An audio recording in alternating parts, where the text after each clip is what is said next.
Buen día con todos los participantes. Le damos la bienvenida al segundo webinar internacional de algas nocivas en Latinoamérica, organizado por la consultoría Fitolam Perú. Le damos la bienvenida a los participantes, a las ponentes, que hoy en esta mañana nos estarán acompañando. Vamos a darle la bienvenida a la doctora Christine Johanna Van Smith. Cursó la licenciatura en Biología Marina en la UABSC, la maestría en Ciencias Marinas en el IPN Sisimar y un doctorado en el CIPNOR. Ha trabajado en el CIPNOR, en la Universidad del Mar y a partir de 2004 labora en el IPN Sisimar. Ha participado en cursos internacionales organizados por la COI UNESCO relacionados con el fitoplancton tóxico. Cuenta con varias participaciones en congresos nacionales e internacionales y es árbitro de revistas científicas nacionales e internacionales. Es miembro fundador de la Sociedad Mexicana para el Estudio de Florecimientos Algales Nocivos y es miembro del Comité Técnico Académico de la Red Temática de la CONACYT sobre florecimientos algales nocivos. Cuenta con 50 artículos de investigación en revistas indexadas, 10 capítulos de libros, la coautoría de un libro, 11 artículos de divulgación y 3 notas periodísticas. Hoy en esta mañana nos estará hablando el tema autoecología y cultivo de fitoplancton. Antes de que empiece la doctora con su exposición, algunas recomendaciones. Por favor, mantener sus micros apagados, sus cámaras también. Al final de la presentación de la doctora se podrá realizar preguntas a través del chat del Zoom. Ahora sí, doctora, bienvenida. Doctora Christine, bienvenida. Puede empezar con su exposición. Tiene aproximadamente 45 minutos. Ok, buenos días. Muchas gracias por la invitación, sobre todo a Sheila López Arabia. No sé si me pueden decir si se ve la presentación bien. Sí, doctora. Sí. Bueno, pues buenos días a todos aquí desde México. Bueno, yo estoy, como ya dijeron, trabajo en el Instituto Politécnico Nacional, en el Sisimar. Y bueno, esta es una imagen de la institución y nosotros estamos, déjenme ver si puedo activar el puntero. Nosotros estamos justo aquí en la punta de la península de Baja California. Ahí es donde se encuentra La Paz y donde estamos trabajando. Ahora sí le escuchamos. Oye, yo quisiera basarme en dos diapositivas que presentó Carlos Rudamas y en la presencia.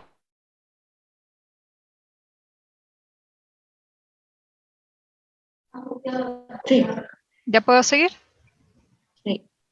¿Sí?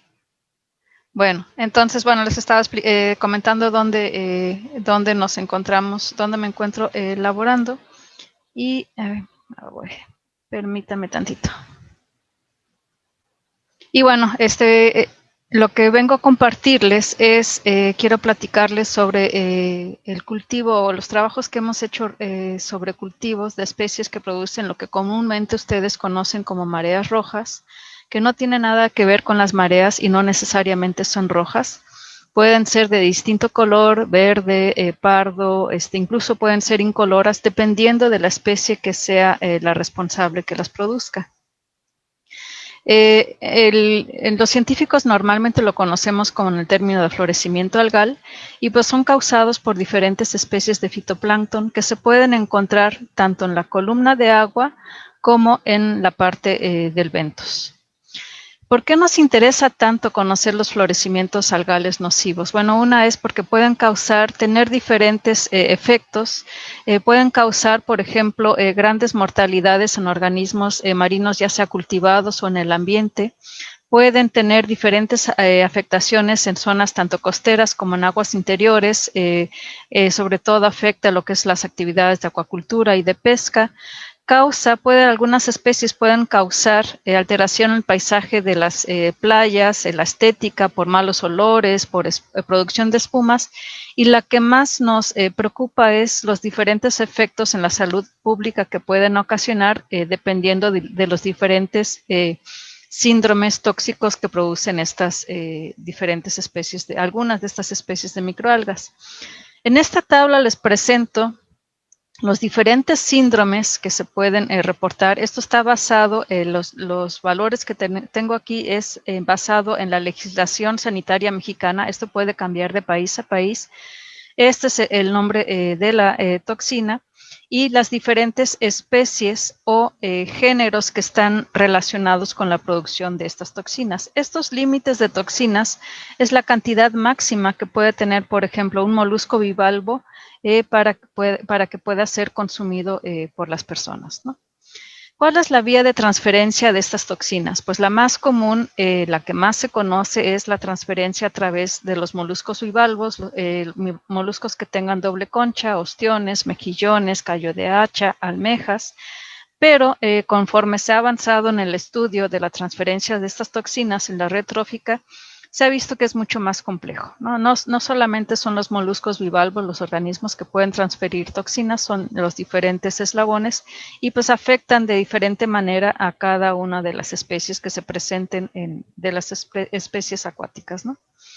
Como ejemplo les quiero comentar, digamos, algunos ejemplos de eventos como muy significativos que han pasado de manera reciente. Esta es una imagen de satélite, una imagen del lago Erie en Estados Unidos, donde ustedes pueden ver de manera cómo se ve la mancha tan grande causada por cianobacterias, que en la foto de abajo de la derecha no es Photoshop, es exactamente así como se ve la imagen de tan verde que está. La biomasa es muy alta. Estos eventos se han estado presentando de manera frecuente desde el 2014 y esta especie que produce estos florecimientos algales produce microcistinas. El problema de las microcistinas es que se pueden disolver en el agua y las personas que vivían alrededor de este lago en ocasiones han tenido que estar trayendo agua potable de otras regiones de Estados Unidos para poder consumirla, ¿no? También en Chile, en el 2017, hubo un evento masivo de peces y esto causó un disturbio muy fuerte, es social en el sector pesquero, que hicieron protestas muy grandes y culpaban al gobierno de esta mortandad de peces debido a las diferentes actividades acuaculturales que se están haciendo en esta región. En el Golfo de Adén, también en el 2017, pueden ver esta imagen donde se pueden ver las diferentes manchas y tonalidades del agua de mar. Este evento se comparaba, bueno, se decía que tenía el tamaño de México y ocasionó mortandad de diferentes del vento, sobre todo diferentes arrecifes coralinos, y fue causada por una especie que se conoce como Noctiluca scintillans. También hay otra especie, Carenia brevis, que ha causado grandes problemas, sobre todo en Florida, en la costa de Estados Unidos, y esta especie se caracteriza por producir brevetoxinas, que son toxinas que se pueden transferir a través de la aerolización, a través del aire, y afecta sobre todo a niños y ancianos o personas que tengan problemas asmáticos. Estos eventos han durado casi un año. Han causado también, se han relacionado con la mortalidad de peces, manatíes, tortugas, en fin, es realmente un problema serio y bueno, son, digamos, algunos de los eventos que se han reportado de manera reciente. ¿Qué está pasando en México? En México, al igual como en muchos otros países, tenemos muchas especies que pueden producir florecimientos algales, algunas son tóxicas, otras no, unas son de agua dulce, otras de agua marina. Y bueno, aquí también pongo unos ejemplos, por ejemplo, en la Bahía de Todos Santos, donde año con año están teniendo eventos de una especie que se llama Lingulodinium poliedra. No sé si se alcanzan a ver en la imagen los diferentes como parches o tiras rojas. Ese es lo que produce esta especie, un florecimiento rojo. No se ha relacionado en este evento con la mortalidad de organismos. Y es más, las personas de Ensenada nos presumen que en la tarde-noche pueden irse a tomar una cerveza y disfrutar de la bioluminiscencia que produce esta especie. También en aguas interiores se tienen problemas por florecimientos algales. Esta es la laguna, una laguna cráter que está en Santa María del Oro, en Nayarit, que también de manera persistente a lo largo del año hay florecimientos algales causados por cianobacterias. A veces se ven en la superficie y otras veces pueden migrar a profundidades más abajo de la superficie y aparentemente no está el florecimiento, pero por los diferentes estudios que han estado haciendo se ha logrado entender que este florecimiento está todo el año, simplemente va emigrando a diferentes profundidades. En México, uno de los problemas que tenemos es que las microcistinas no están reguladas y, bueno, se ha tomado como base lo que manifiesta la Organización Mundial de la Salud, donde mencionan que lo máximo que puede haber en un cuerpo de agua es 1 microgramo por litro y sin embargo en los círculos que tenemos arriba se puede ver que en esta laguna los valores eran muy por arriba, eran incluso el doble de lo que se recomienda por la Organización Mundial de la Salud. Y también, bueno, algo que estamos tratando de captar la atención es que en este lago, a pesar de estos florecimientos algales, se organizan competencias de natación. Entonces, muchas veces una imagen habla por sí sola. Esos puntos blancos que ustedes ven en la parte del medio son nadadores. Y bueno, todavía es un trabajo de crear conciencia y de las posibles complicaciones que esto puede ocasionar. Bueno, aquí es el mapa de México donde cada color y cada letra lo que está representando son los diferentes síndromes que hemos encontrado en nuestro país. En rojo, por ejemplo, la PSP, en la parte, a ver si puedo poner el puntero. Ok, aquí esta parte, las toxinas paralizantes se han reportado sobre todo en el Golfo de California. En esta región se han asociado a Gymnodinium catenatum principalmente y en la parte sur de México se han relacionado a Pyridinium bahamense, que es una especie que ha causado una gran cantidad de personas intoxicadas y de muertes. También se ha reportado la presencia, o se ha relacionado la presencia de toxinas amnésicas con la mortandad de aves y mamíferos en la parte sur de la península. Recientemente se ha estado trabajando con toxinas lipofílicas en la Bahía de Todos Santos y en la Bahía de La Paz. En cuanto a las ciguatoxinas, inicialmente se pensaban que solamente se presentaban en Quintana Roo. Los trabajos recientes han demostrado que tenemos problemas de ciguatoxinas hasta incluso las costas de Veracruz dentro del Golfo de México.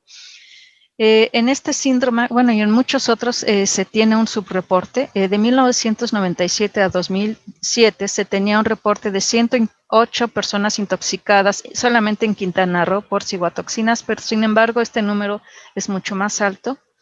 Y también en el Golfo de México hemos tenido eventos por Carenia brevis, por toxinas neurotóxicas. Sin embargo, recientemente todos los estudios indican que hay otra especie, Pyridinium quadridentatum, que está aparentemente desplazando a Carenia brevis y también Pyridinium quadridentatum está formando florecimientos algales años con años, sobre todo en el puerto de Veracruz, pero no se ha relacionado con ningún efecto nocivo. En las costas de Campeche, bueno, aquí nada más son estos, se han encontrado especies relacionadas con estas toxinas, sin embargo no se han encontrado toxinas en esta región. Y en aguas interiores, pues empieza a conocer o reportar la presencia de microcistinas en diferentes cuerpos de agua. Nosotros hemos estado trabajando en el Golfo de California. ¿Por qué nos interesa el Golfo de California? Pues es uno de los mares, contiene una alta biodiversidad. Hay muchísimas especies de mamíferos marinos, tortugas, peces, aves marinas. Contamos con 19 áreas naturales protegidas. Hay un alto endemismo de especies y con todo esto también sustentamos el 62% de la pesquería nacional del país. Las pesquerías más importantes en esta región pues es el camarón, se hace mucho acuacultura, actividades de acuacultura de camarón y se cultivan y se pescan diferentes especies de almejas y de peces.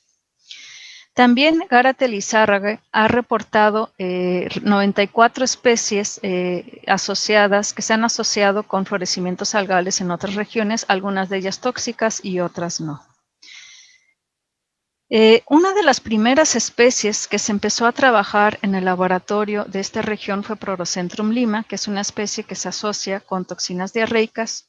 Esta cepa fue aislada de la isla del Pardito, una isla muy pequeña en la parte norte de la Bahía de La Paz, donde los pescadores reportaron diferentes síntomas de intoxicación relacionados con la ciguatera y bueno, los compañeros Eric Núñez y Alejandra Heredia Tapia fueron a hacer los muestreos y bueno, durante estos muestreos lograron aislar a Prorocentrum lima. No necesariamente que esta especie estuviera relacionada con los síntomas que estaban reportando los pescadores, pero bueno, eso fue el resultado de esas salidas. Y esta especie se ha estado probando su efecto en diferentes especies, se ha trabajado en juveniles de camarón y de la almeja mano de león y se ha visto que en estas especies en presencia de Prorocentrum lima las defensas antioxidantes se activan y también en el ostión Crassostrea giga se ha visto que el sistema inmune también se activa y parece indicar que los ostiones reconocen a Prorocentrum lima como un dinoflagelado como un agente patógeno a este dinoflagelado. También hemos trabajado con Alexandrium affine, que es una especie que se ha reportado que forma florecimientos algales en Bahía Concepción. Esta especie no produce toxinas, sin embargo, bueno, ya al tenerla en el laboratorio, tuvimos la oportunidad de conocer un poquito más sobre su ciclo de vida y se obtuvieron tanto quistes de sedimento como se produjeron quistes bajo condiciones delimitantes en el laboratorio. Y logramos determinar a 15 grados centígrados, que es la temperatura más baja que hay en esta bahía, cuánto tiempo tardaban los quistes en germinar. Entonces, aproximadamente tienen que pasar 50 días para que empiecen a germinar a esta temperatura y después de 80 días obtenemos por arriba del 80% de germinación. Ese fue un dato importante, sobre todo porque de Alexandrium affine no había esta información en el momento que se hizo esta publicación. También logramos determinar a qué temperaturas crece Alexandrium affine. Puede crecer desde los 15 grados hasta los 34 grados, teniendo las tasas de crecimiento más altas entre 28 y 29 grados centígrados. Otra de las especies que hemos trabajado en el laboratorio es Margalephidinium polycricoides o conocido también como Coclodinium polycricoides. Esta especie también en la región del Golfo de California ha formado florecimientos algales en la Bahía de La Paz. Nunca se ha asociado con la mortandad de organismos y también tenemos diferentes especies de Catonella. En el caso de las rafidofisias de Catonella sí se han reportado diferentes eventos a lo largo del Golfo de California y en las costas de Sonora y en Mazatlán se han asociado con la mortandad de peces y de camarón. Estas especies Margalephidinium polycricoides y Catonella no producen toxinas como tal, pero sí tienen metabolitos a los cuales se les ha asociado su posible efecto nocivo. Producen ácidos grasos libres, óxido nítrico, especies reactivas de oxígeno y tienen actividad hemolítica. En condiciones de laboratorio, Aldo Aquino logró comparar la producción del radical superóxido y la peroxidación lipídica de Margalephidinium polycricoides y diferentes especies y variedades de Catonella, encontrando que Margalephidinium polycricoides tenía la mayor actividad.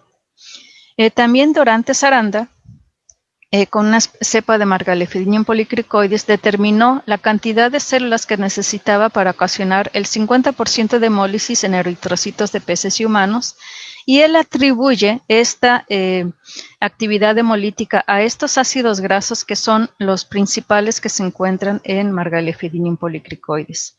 También determinó el efecto tóxico que tiene esta especie en el Huachinango Ludjanus guttatus y determinó que la actividad catalítica en el hígado disminuía, ocurría peroxidación lipídica, hay cierta secreción, mayor secreción de mucus en las branquias de los peces, y también él explicaba que el estrés oxidativo causado por Margalifidium polycricoides contribuía en parte a la oxidación, al efecto ictiotóxico que encontró en el Huachinango.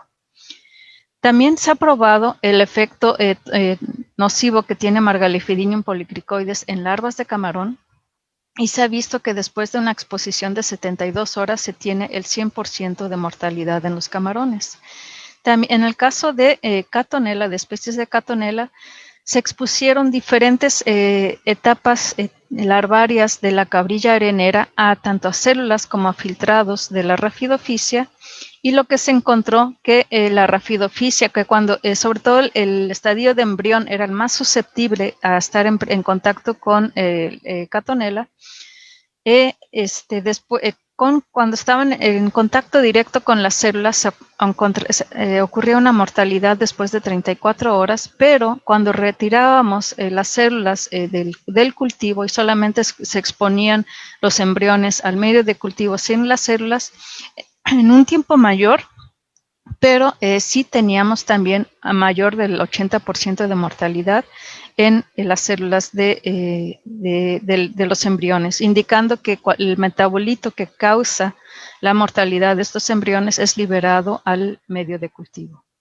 Una de las especies que más se ha trabajado es Clinodimium catenatum. Esta sí es una especie que produce toxinas paralizantes, se puede encontrar como célula individual, se puede encontrar formando cadenas. Es una especie, bueno, a mí me gusta mucho, muy vistosa. Y esta especie sí se ha relacionado con diferentes florecimientos algales a lo largo de los años en el Golfo de California, y de hecho es la región donde por primera vez se describe esta especie. En el Alto Golfo, en esta región del Alto Golfo, recientemente en los últimos años se han tenido eventos casi cada año que han tenido, y uno de el primero y más fuerte que se tuvo fue en el 2015, que ocasionó una veda sanitaria. También hubo intoxicación de 8 personas y hubo una mortalidad muy grande, se estima de aproximadamente 10,000 aves, 300 mamíferos marinos en esta región. Y hubo la veda sanitaria, sobre todo fue en la almeja generosa, que es una almeja que se exporta al mercado asiático. Las cantidades de toxinas que los compañeros de Ensenada estaban encontrando en la almeja generosa eran muy, muy altas. También Jennifer Medina hizo experimentos y pudo determinar que esta especie tarda hasta 200 días para poder eliminar la toxina, y la pesca de la almeja generosa en esta región estuvo cerrada hasta 6 meses. O sea, el efecto o los daños socioeconómicos fueron muy, muy grandes. En la Bahía de La Paz también tenemos florecimientos algales de esta especie. Lo último que tuvimos fue en junio de 2017, solamente duró un mes, y las cantidades de toxinas que se encontraron en los moluscos bivalvos, digamos, estuvieron cerca del límite permisible, sin embargo no lo rebasaron, ¿no? Bueno, esta especie la hemos estado cultivando en el laboratorio con el apoyo de varios estudiantes que han estado interesados en trabajar con esta especie. Se ha trabajado la parte de toxinas. Como les comenté, produce toxinas paralizantes, que es la saxitoxina y varios análogos. Esta especie produce diferentes análogos de saxitoxina. Y estos análogos de saxitoxina, digamos, tienen diferente potencia. Este es el canal de sodio, y aquí se representa la molécula de saxitoxina, que al unirse al canal de sodio va a inhibir o va a impedir que los iones sodio entren a la célula. Y sin embargo, por ejemplo, si se une una toxina sulfocarbamoil, esta unión por las diferentes cargas que tiene la molécula va a ser más débil y va a permitir el paso de ciertos iones sodio. ¿Qué repercusiones tiene esto? Esto afecta lo que es la transmisión de las señales nerviosas en las células nerviosas. Entonces, los síntomas de intoxicación con esta especie es una especie de parálisis. Se empieza uno a entumecer, sobre todo lo que es la lengua, los labios, las manos. Algunas personas comentan que las orejas. Y el grado de intoxicación va a depender de los diferentes análogos de toxinas que esté uno consumiendo. Lorena Durán pues se dio a la tarea de un trabajo de hormiga, porque no teníamos como que las grandes instalaciones para cultivar grandes volúmenes de Gymnodium catenatum, pero a lo largo de un año, bajo estas condiciones que ustedes ven en la imagen, logró obtener 300 litros de Gymnodium catenatum para hacer, ella estaba interesada en determinar los análogos benzoil. Los análogos benzoil son toxinas, digamos, que recientemente se describieron para esta especie, que se caracterizan por tener un anillo benceno. Ella con este trabajo logró detectar 15 análogos benzoil que nos habían reportado para esta especie. También hizo un trabajo de docking molecular, donde aquí, bueno, lo que ven como columnas, como palos, aquí es lo que representa la molécula de el canal de sodio, perdón, y las esferas que ven acá adentro es la molécula de saxitoxina, este es el anillo benzoil, y ella al menos teóricamente demostró que estas toxinas pueden unirse al canal de sodio y podrían de alguna manera también estar impidiendo la transferencia de iones sodio. Esto es un trabajo que se necesita continuar, pero bueno, eso fue a lo que llegó durante su doctorado. También se ha trabajado con la parte de genes para tratar de determinar cuáles son los genes involucrados con la producción de saxitoxina o de los análogos de saxitoxina que se encuentran en el Gymnodium catenatum. Este es un trabajo de Armando Mendoza donde logró determinar la presencia del gen saxitoxina A1 en cepas de Gymnodium catenatum de nuestra región. Y al hacer la comparación, lo que se pensaba antes de este trabajo es que posiblemente las especies de Alexandrium, que también producen toxinas paralizantes, y Gymnodium catenatum, tenían un ancestro común o un origen común para la adquisición de estos genes, pero estos resultados indican que las especies de Alexandrium y Gymnodium catenatum probablemente adquirieron este gen por vías diferentes, ¿no? También es algo que se debe de continuar ahondando en este trabajo. Se han hecho varios trabajos para determinar el efecto nocivo de Gymnodium catenatum en otras especies. Uno de los primeros reportes, digamos que no fuera de moluscos bivalvos en esta zona, la hizo Alonso Rodríguez, donde asoció una mortandad muy grande en cultivos de camarón a un evento de Gymnodium catenatum.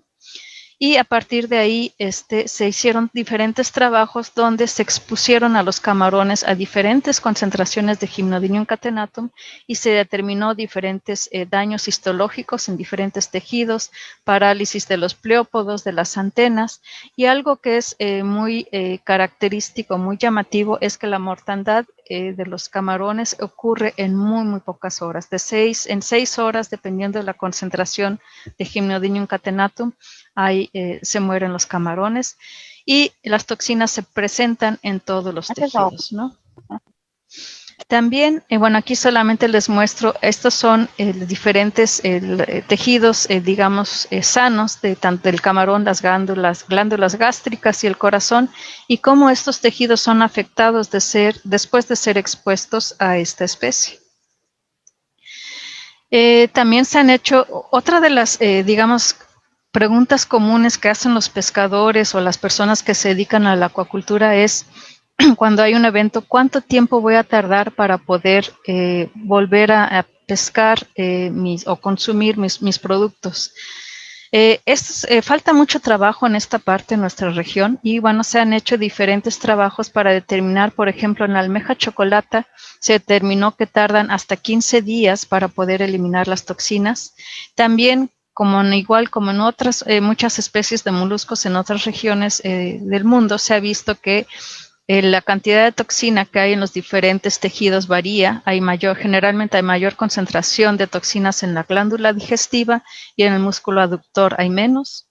Y también Norma Estrada encontró que tanto en los ostiones como en la almeja mano de león hay otras características que también se presentan cuando están en presencia de Gymnodium catenatum. Hay una producción de pseudoheces, tienen la defensa de cerrar parcialmente sus valvas, reduce su tasa de alimentación, se produce mucus, en fin, ¿no? Entonces sí, también tienen ellos una respuesta a la presencia de esta especie. También se ha visto que hay la sobreexpresión de ciertos genes, daño a nivel del ADN, y aparentemente tanto en el ostión como el almeja mano de león, Gymnodium catenatum afecta el sistema inmune de los moluscos y que esto probablemente lo va a hacer más susceptible a la presencia de otros patógenos. Se han hecho diferentes trabajos de autoecología también, donde se ha determinado una de las cosas que al principio nos interesaba saber, cuáles eran los factores ambientales a los que podía crecer esta especie y cómo afectaba su crecimiento y el perfil de toxinas. Hemos encontrado que Gymnodium catenatum es muy tolerante a la salinidad, puede crecer desde los 15 a los 40 partes de salinidad, tolera un amplio rango de temperatura, puede crecer desde los 16 a los 33 grados y también tiene un amplio rango de tolerancia a las proporciones de nitrógeno-fósforo.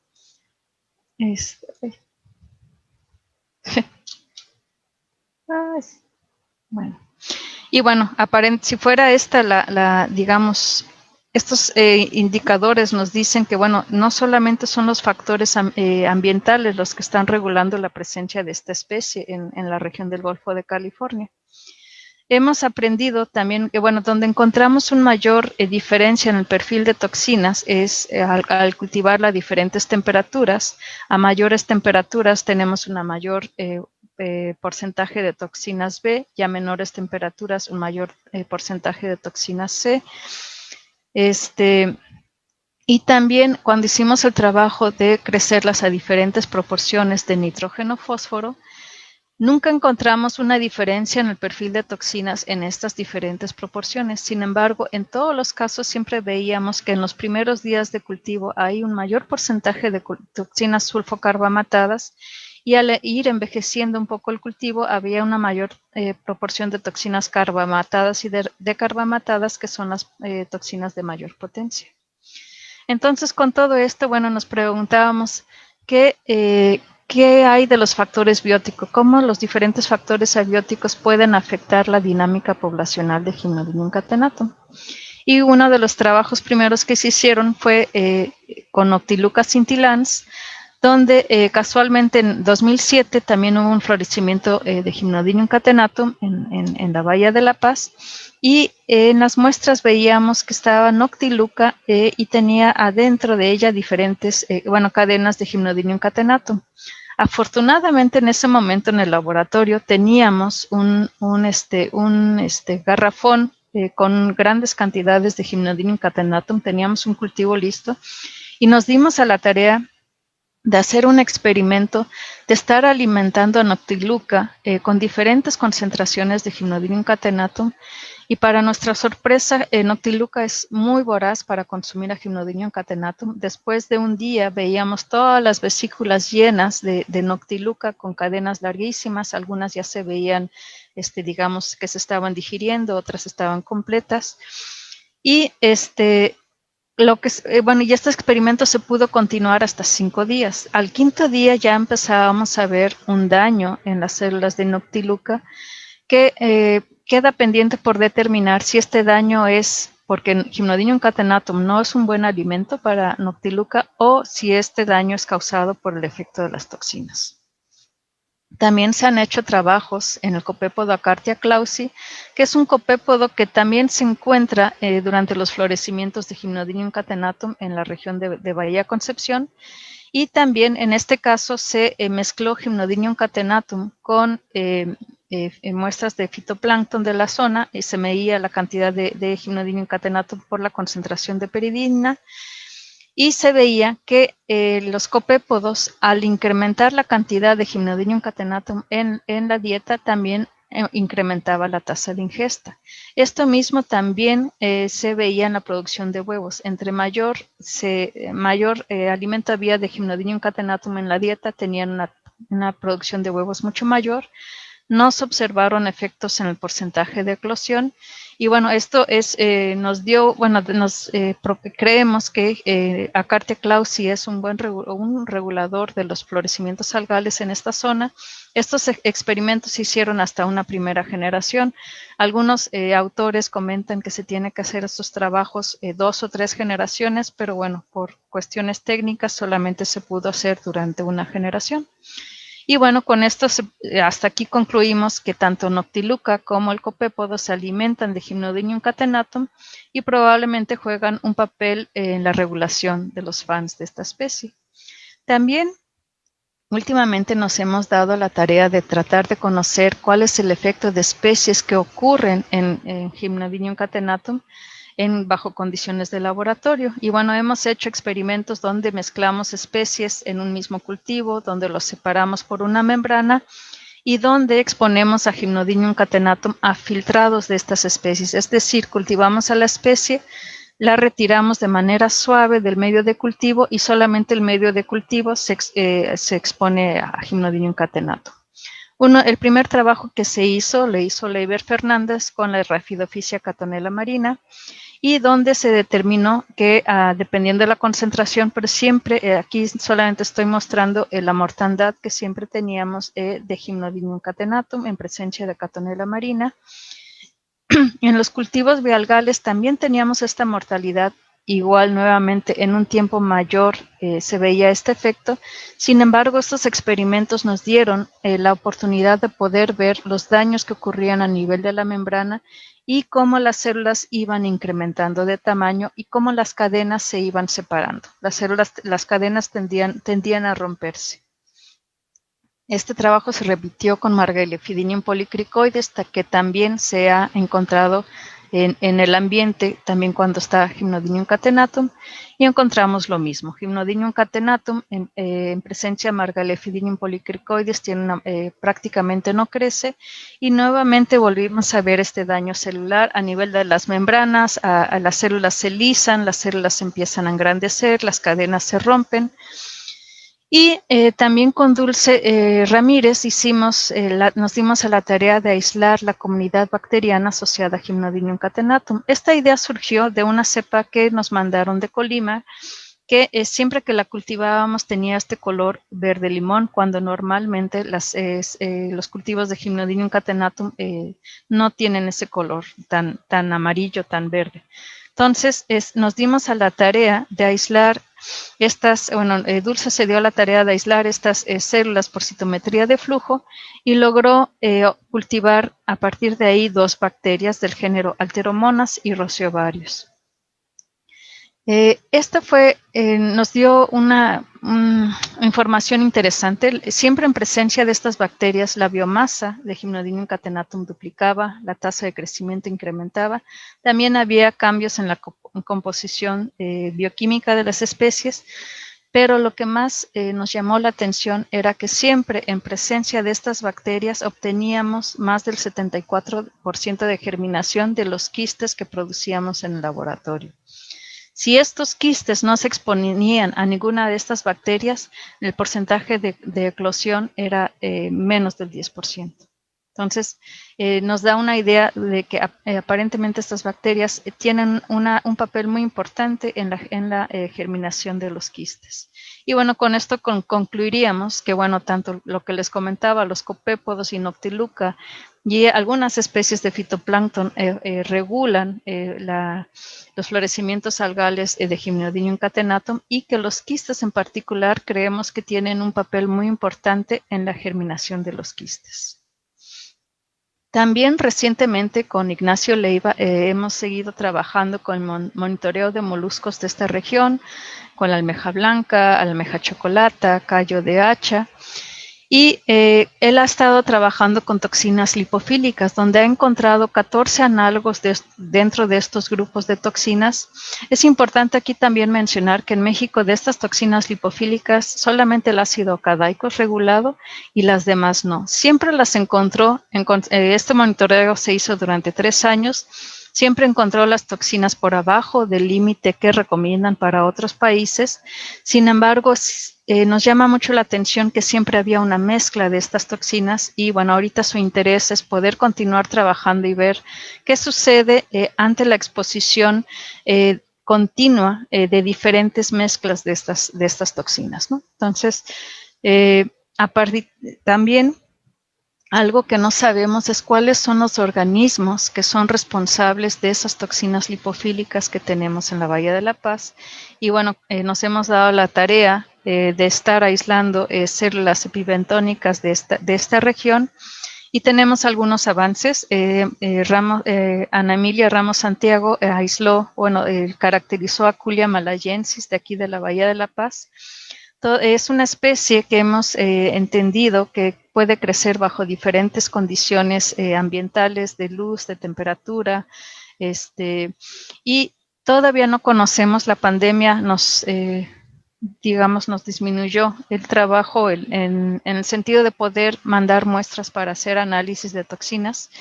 Otros autores han comentado que esta especie pudiera estar relacionado con la presencia de yesotoxinas o análogos de ácido ocadaico, pero bueno, nosotros todavía no determinamos si esta especie es tóxica o no. Ese es el detalle que tenemos de Culia malayensis de esta zona.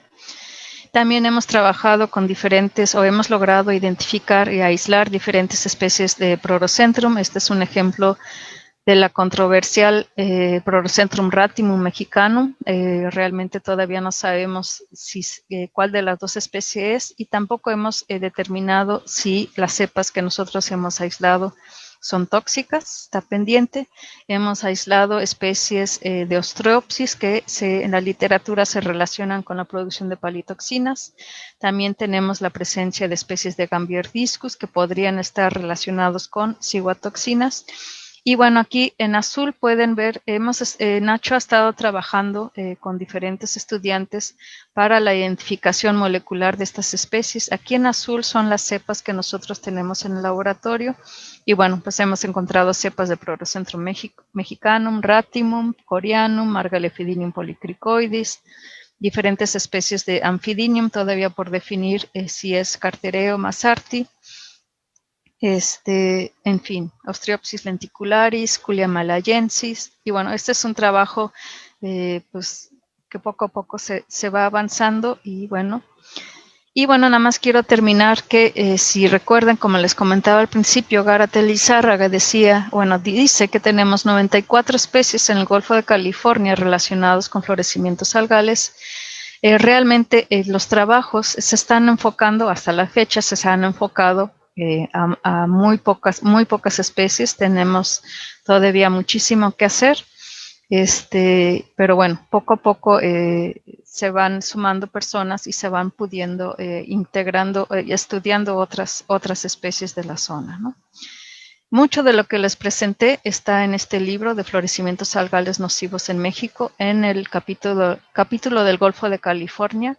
Este libro es gratuito. Quien lo quiera tener me puede escribir y les puedo mandar la liga.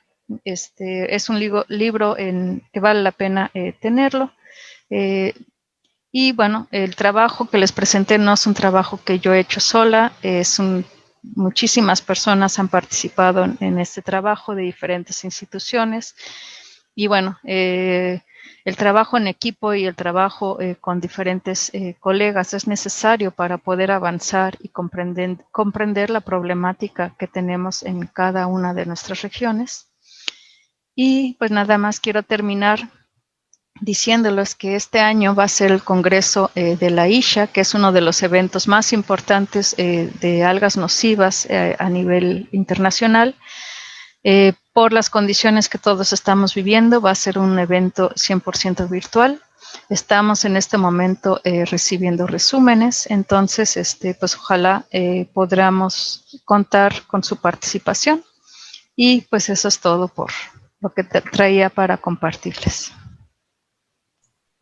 Agradecemos a la doctora Christine Johanna Van Smith por la excelente exposición.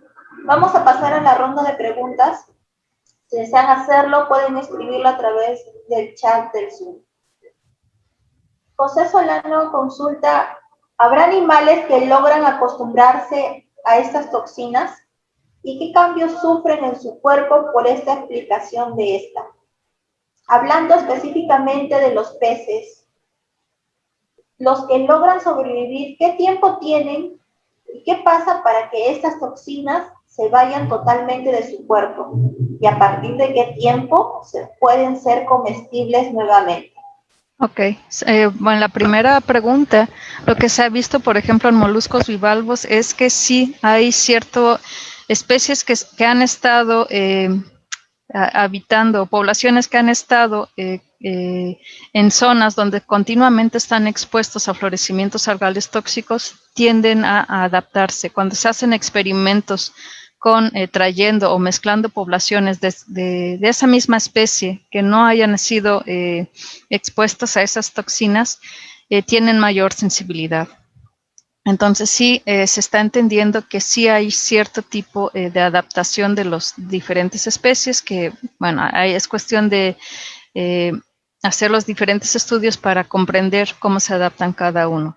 Los peces generalmente no tienen una alta tolerancia. Los moluscos pueden tolerar tener grandes cantidades de toxinas en sus tejidos y aparentemente no tienen ningún efecto. Como les comentaba, sí se ha visto que sí les afecta, que hay cambios en la producción de diferentes de mucus o tienden a cerrar sus valvas, sí tienen diferentes mecanismos o formas de protegerse. En el caso de los peces, el problema que hay es que con una cantidad mucho más menor de toxinas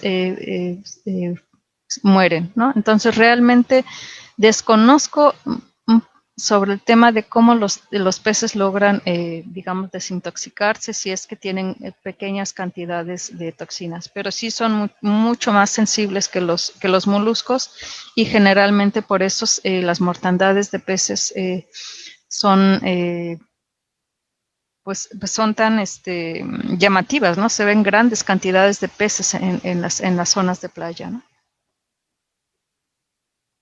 La siguiente pregunta de Jesús Barrera Rojas: ¿cómo se determinan experimentalmente los análogos de las toxinas? ¿Es viable el uso de espectrometría de masas para ello? Ajá, sí, bueno, lo que más estamos usando nosotros, por ejemplo, en el caso de toxinas paralizantes, es el HPLC. Necesitas los estándares de los diferentes análogos para poder correr tu muestra con los diferentes análogos y poder determinar con precisión cuál análogo estás encontrando en tu muestra. La espectrometría de masas también puede ayudar, sobre todo ayuda muchas veces para encontrar nuevos análogos, pero generalmente el uso de las dos o diferentes técnicas son las que te van a dar una información más precisa. Yolanda Pasos pregunta si usted cree que la noctiluca o los copépodos metabolizan o inactivan las saxitoxinas en el medio natural. Pues mira, nos quedamos con la duda de lo de... Hola, Yolanda. Nos quedamos con la duda de Noctiluca porque no pudimos separar, o sea, teníamos las Noctilucas que ya habían sido afectadas y era difícil separar cuando se hacía el análisis de toxinas, saber, como todavía tenían a Gymnodium catenatum en su interior, si la toxina que se estaba detectando estaba en el tejido de Noctiluca o de Gymnodium catenatum, ¿no? Tuvimos ahí un problema técnico que en ese momento no se supo resolver. Y de los copépodos está interesante tu pregunta. Probablemente sí tienen un mecanismo de poder metabolizar o de transformar estas toxinas. Es una tarea pendiente que vale la pena continuar haciendo, o como lo comentan varios colegas, ¿no? Hacer experimentos durante varias generaciones, que ahí realmente lo que nos faltó fue faltaron manos para poder hacer el experimento 2 o 3 generaciones como se recomienda. Hortensia Barroso consulta: ¿cuándo se encuentra una floración en el medio ambiente? ¿Dónde se pueden medir las toxinas? ¿Se puede medir en aguas o es necesario aislar el organismo? Ok, las toxinas generalmente se miden, una manera común de medirlas es en los moluscos. Los moluscos bivalvos son un buen, digamos, concentrador de toxinas y son los organismos que de manera general son los que se analizan para determinar cuántas toxinas hay en el ambiente. ¿Cuándo y dónde se presenta un florecimiento algal? Pues depende de cada región. Hay que ir estudiando cada zona, cada región es particular. En ciertas zonas ya Por ejemplo, en el Alto Golfo ya se sabe que entre enero, febrero, generalmente hay un florecimiento algal de Gymnodinium catenatum, pero eso no necesariamente es en la región de La Paz. Entonces es necesario hacer, digamos, estudios y comprender cada zona para poder, digamos, saber cuándo es más probable que haya un florecimiento. Y la otra pregunta, no es necesario aislar los organismos. Nosotros lo hacemos porque al principio sabíamos que teníamos toxinas paralizantes, pero no sabíamos cuál era el organismo responsable. Cuando uno lee la literatura, se habla mucho de especies de Alexandrium que pueden producir toxinas paralizantes, Pyrodinium bamense y Gymnodinium catenatum. Y cuando, en ese momento, cuando empezamos a trabajar con cultivos en nuestra región, desconocíamos cuál podría ser la especie responsable, porque sí tenemos especies de Alexandrium, como les mostré, pero algunas de ellas no son tóxicas. Entonces sí fue interesante, o sí nos ayudó a nosotros muchísimo poder saber que el organismo responsable en nuestra región es Gymnodinium catenatum. También hemos tenido presencia de Pyrodinium bamense, pero en esta zona del Golfo de California no ha causado un florecimiento como tal. Se han encontrado cantidades de células muy, muy bajas.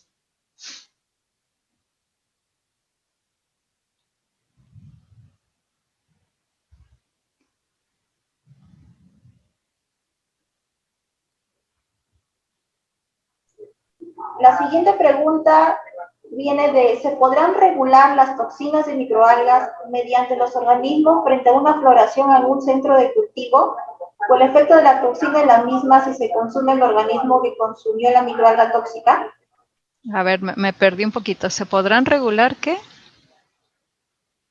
Las toxinas. Dice, Ya. Pues a lo mejor sí, ya vi la pregunta. A lo mejor los moluscos bivalvos podrían ser una manera de, digamos, si están cultivando, por decir algo, peces en algún estanque, quizás teniendo moluscos bivalvos afuera de los estanques de peces, ellos podrían concentrar o disminuir la cantidad de toxinas afuera del estanque. Esa podría ser una forma.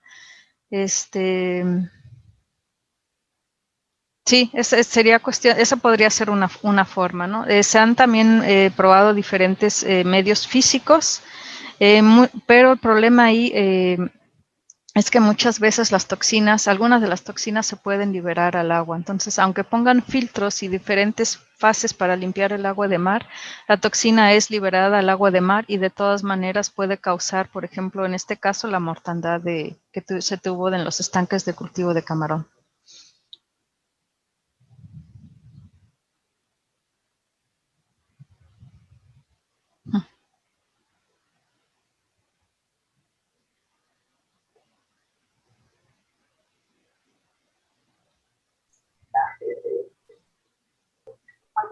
ya, hermana, bueno, disculpen, vamos a continuar con las preguntas. Dice, ¿qué acciones podrán tomarse para poder evitar estas floraciones algales? Pues yo creo que una de las acciones principales es disminuir la contaminación, disminuir los efluentes que se liberan al agua de mar o a los diferentes lagos. Esa es una cosa también importante. Los florecimientos algales son eventos naturales que siempre han existido. Sin embargo, pues las actividades humanas estamos contaminando mayor nuestras costas con la mayor cantidad de nutrientes y demás. Entonces, una manera muy importante es disminuir estos efluentes que nosotros mismos estamos causando, pero sin embargo siempre van a existir, o sea, siempre por eventos de surgencias y demás, generalmente después viene un florecimiento algal, pero nosotros sí podríamos ayudar de manera importante cuidando nuestro ambiente en disminuir estos eventos. ¿Qué estudios se están realizando en Quintana Roo, México? En Quintana Roo está trabajando Antonio Almazán y Eric Núñez, están trabajando sobre todo en especies productoras de ciguatoxinas. Han estado reportando florecimientos algales, sobre todo de Ostreopsis en la zona de Cancún. Han estado, Toño sobre todo ha estado trabajando con la parte de identificación de las especies, seguimiento de los florecimientos algales, y Eric Núñez está trabajando con la parte de la detección de toxinas, ciguatoxinas, tanto en diferentes peces. También están trabajando con el sector médico, están tratando de hacer encuestas y un seguimiento del número de casos de personas intoxicadas. Tienen un trabajo muy bonito e interesante de información que se desconoce de una zona muy importante turística de México. ¿Cómo se controla una floración que ya está fuera de control? ¿Cómo es difícil.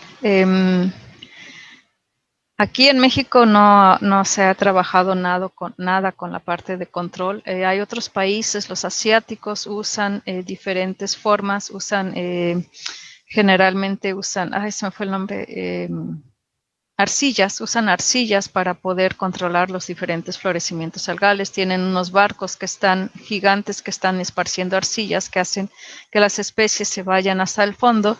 Pero bueno, hay una controversia con ese tipo de trabajos porque pues finalmente afectan al sistema, al ventos de los diferentes cuerpos de agua. Entonces realmente, al menos en México, más bien lo que se hace es seguimiento, ver hasta cuánto tiempo duran y poner las vedas sanitarias, informar a la gente que no se debe de consumir las diferentes especies, pero en México no se está haciendo para controlarlas, ¿no? ¿Qué factores ambientales se consideran que fueron responsables del floramiento de Gymnodium catenatum que hicieron que fuera tan intenso y durara tanto? Esa es algo que todavía no se responde. Se está trabajando en la zona del Alto Golfo, ya se han encontrado los bancos de quistes donde se encuentra Gymnodium catenatum.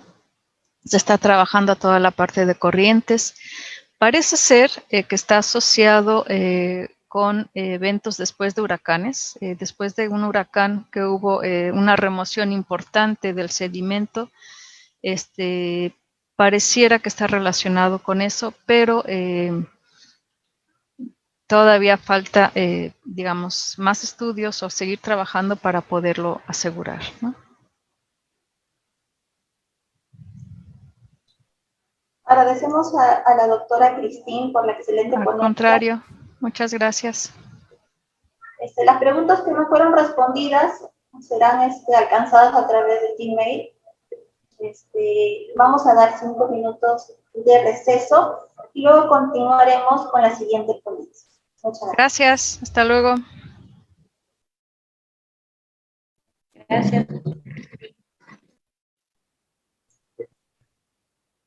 Vamos a darle la bienvenida a la doctora Beatriz Reguera Ramírez, licenciada en Ciencias Biológicas y doctora en Biología.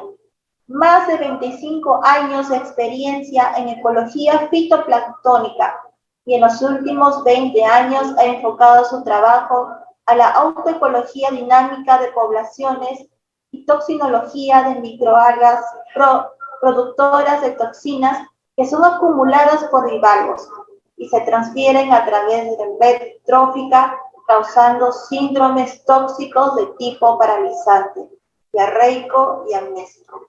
Su investigación actual está centrada en especies del mixoplancton, en especial del género Dinophysis, que forman floraciones de baja biomasa y constituyen la principal amenaza para la explotación de bivalvos en la costa atlántica europea. En esta mañana nos estará compartiendo el tema distintos tipos de microalgas flageladas y sus efectos nocivos. Bienvenida, doctora Beatriz. Puede empezar con su exposición, tiene 45 minutos. Buenas tardes, voy a compartir.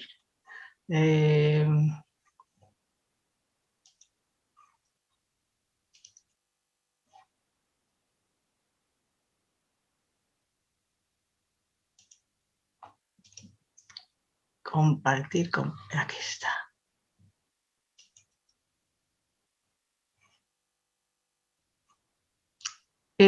Vamos a ver.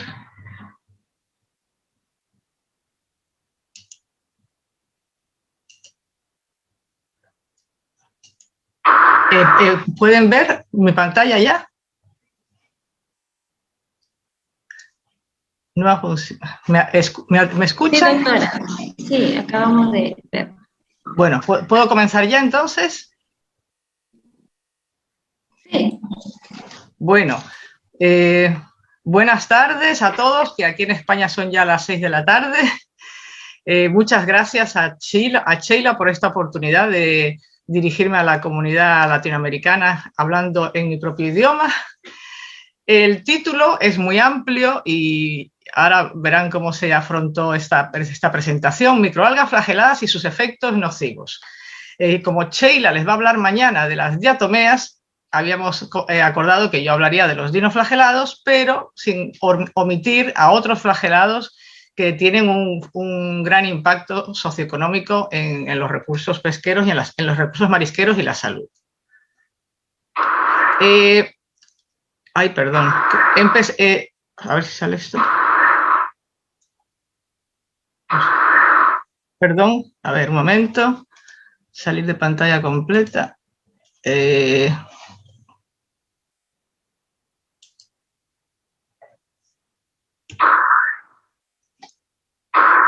Es que no funciona esto. Perdón, no sé qué pasa aquí. Bueno, perdón. Vamos a ver. Vamos a empezar con algunas definiciones, por si algunos de ustedes no lo tienen presente. Ahí está la pantalla como... Perdón, a ver si ajusto esto. Ahora, un momento. Ya estamos. Bueno, vamos a empezar con algunas definiciones, ¿no? El término marea roja, que en el lenguaje vulgar se utiliza erróneamente para cualquier episodio de algas nocivas, es la acumulación de millones de células por litro que colorean el agua. Pero muchas veces estas mareas rojas son totalmente inocuas, o en algunos casos pueden causar muertes masivas de peces o acumulación de toxinas en los bivalvos.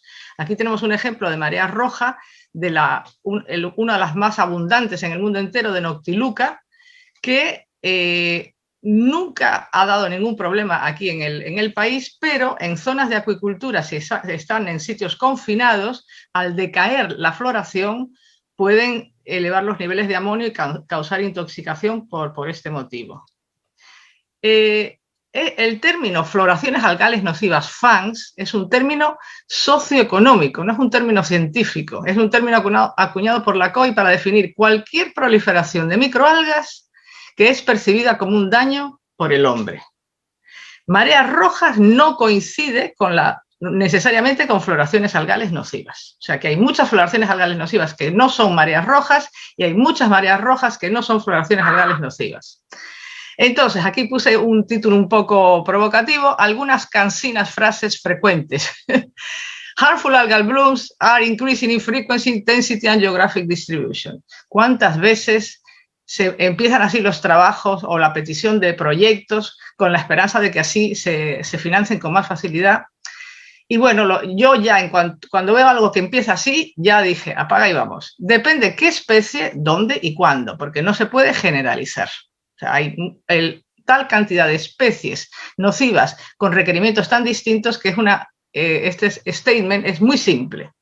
Y luego, otra frase típica: los episodios tóxicos causados por la especie X en la localidad Y han aumentado en intensidad y frecuencia en los últimos 5 años. Y con frecuencia se oye esto en sitios que, lo primero de todo, yo les pregunto: ¿y cuándo comenzaron las observaciones periódicas en esa localidad?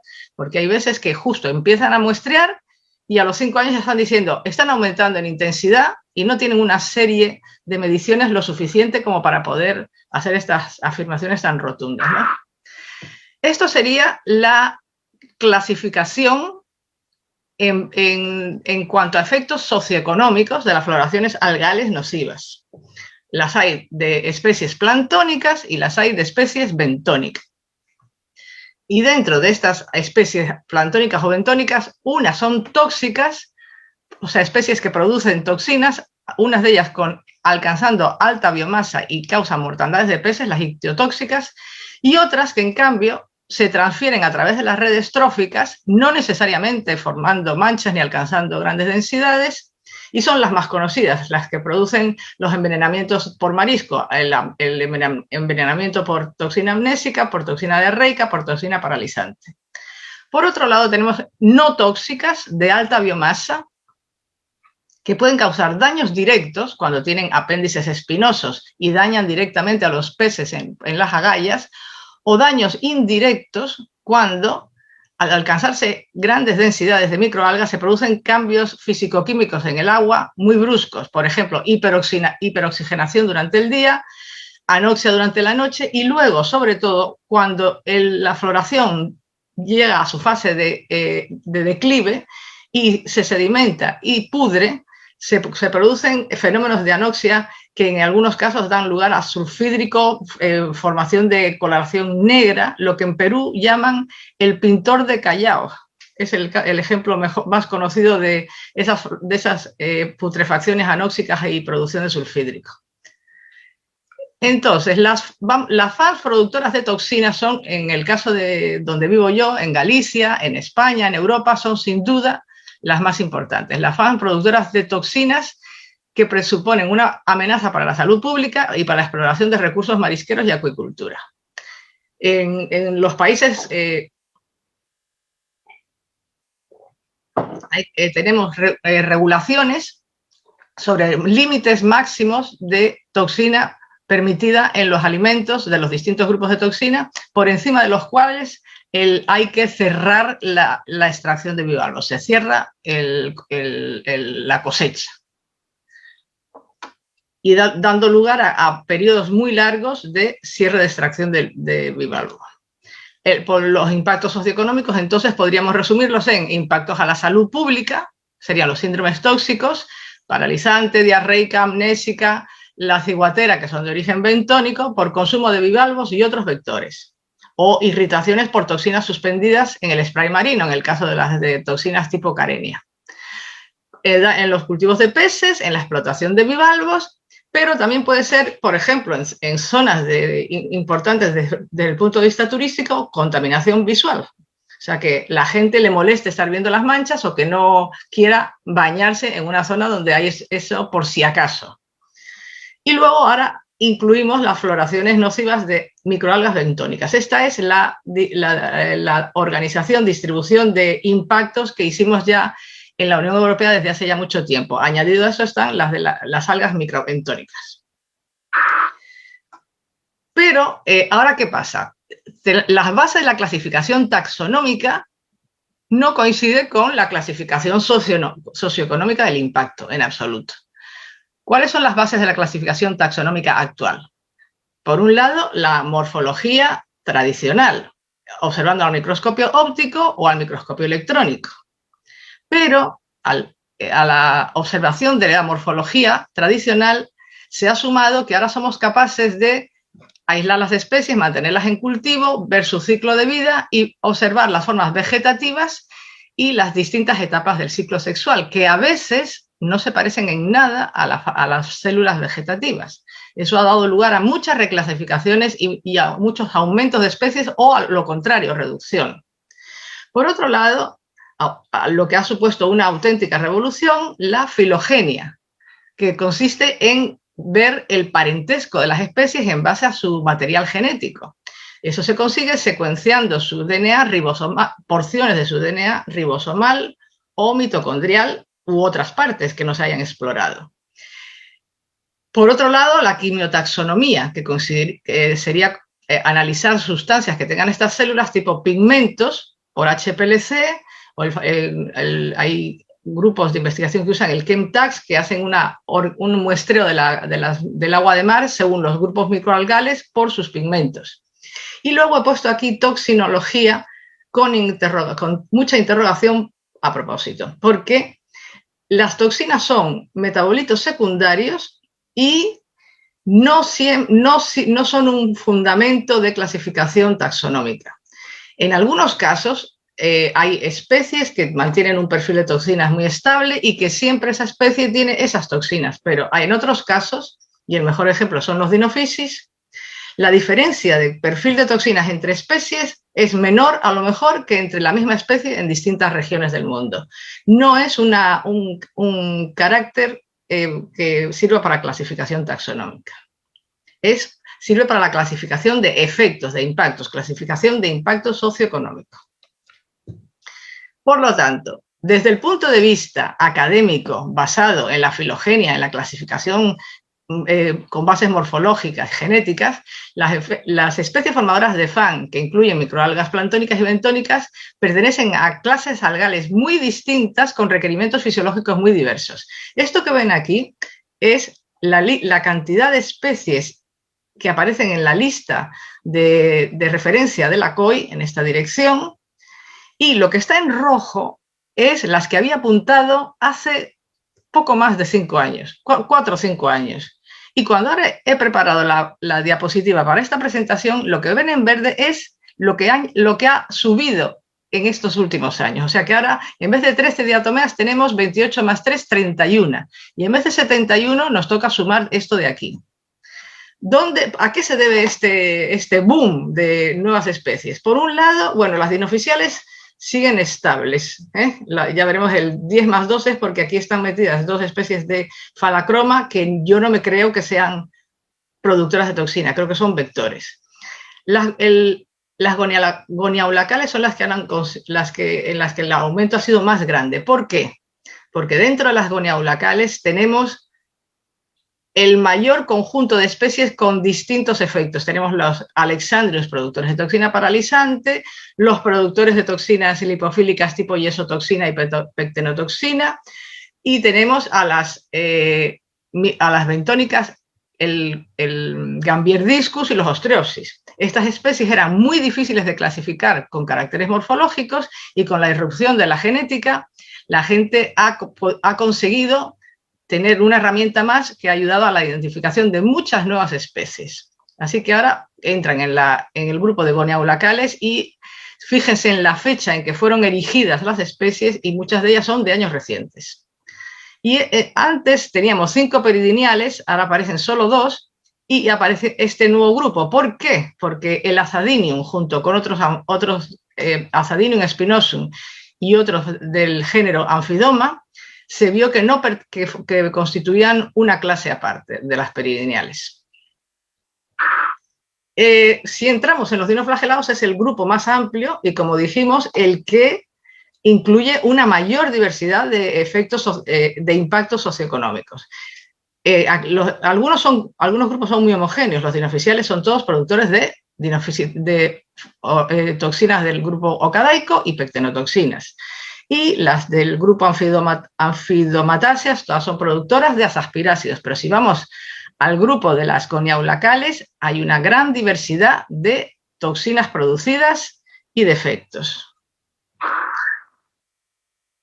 Entonces, vamos a ver un poco en qué se basan esas clasificaciones con bases morfológicas. Los dinoflagelados aquí son algas unicelulares que forman parte del plancton marino. Su nombre viene de dino y flagellum, dinoflagelado, un latiguillo que gira, y son dinocontas. Entonces, ¿qué quiere decir que son dinocontas? Que tienen un flagelo longitudinal y otro transversal enrollado como un latiguillo en la cintura, algunos de ellos, pero otros son desmocontas, como es el caso de los Pleurocentrums y los Dinophysis, en que los dos, de los Pleurocentrums, en que los dos flagelos salen de la región anterior. Algunos poseen una cubierta rígida de placas de celulosa, son los tecados, y otros son los desnudos, que no tienen estas placas, que ayudan mucho a la clasificación.